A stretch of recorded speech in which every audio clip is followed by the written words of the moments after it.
Everyone, welcome to Community Group. I'm Pastor Ranjo, and I have a couple of questions for you all this evening to help guide your time. But before we get into that, I just want to take a moment and thank you for all you guys did at Back to Church Sunday. It was such a huge success, and that's because of you. Thank you for showing up early, for staying late and tearing down. Thank you for running stalls and having fun with the people as they came in.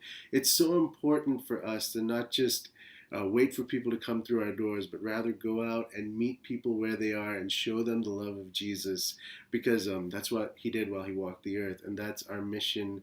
And we got to do that Sunday, and it was because you all showed up and did so much. So thank you so very much. I'm so proud to be part of this body and to be one of your pastors.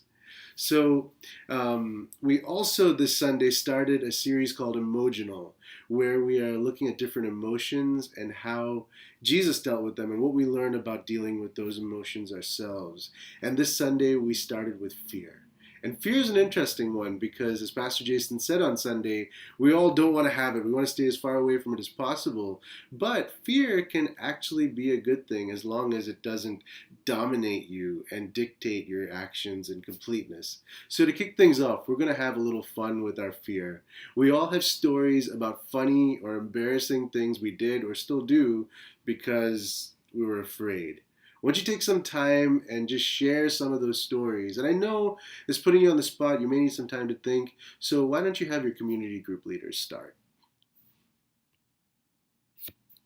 So this Sunday, the passage we looked at was Mark 14, verses 32 to 42. It's the story of Jesus in the Garden of Gethsemane before he's betrayed and handed over to the Roman authorities.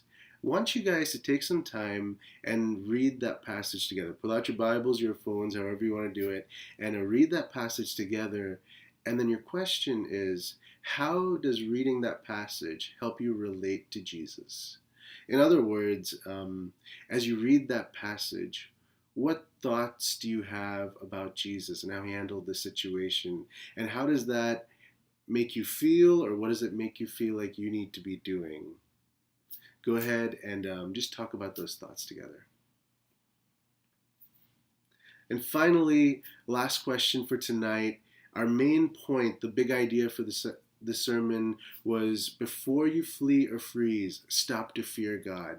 And that doesn't mean fear as in be afraid of God, but rather consider God. Stop like Jesus did and speak to God. Tell the Father what you're afraid of and listen to what he has to say about your fears. And we're going to take some time tonight to practice that. As you were hearing the sermon on Sunday, or maybe even right now as you're reading the passage, God is probably bringing to mind something in your life that fear is an area that fear is consuming or overtaking you in.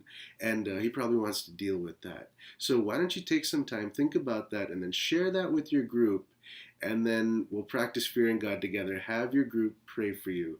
And since there are a bunch of us, maybe you want, if you're running out of time, maybe you want to do that in groups of 3 or 4, or as a large group if you have enough time. But make sure you have time to just pray over each other and then be praying for each other through the week as you continue to deal with that issue with God. Well, that's all for today. One more thing. Make sure this Sunday you show up a couple minutes early. We are renovating the Kids Zone area. It's going to be awesome. We're redoing the check-in area as well, and it's going to look amazing and be really streamlined, but it would help if you showed up a couple minutes early just to make sure that you get your kids in and still make it into worship on time. So we're looking forward to seeing you. Have a great time tonight.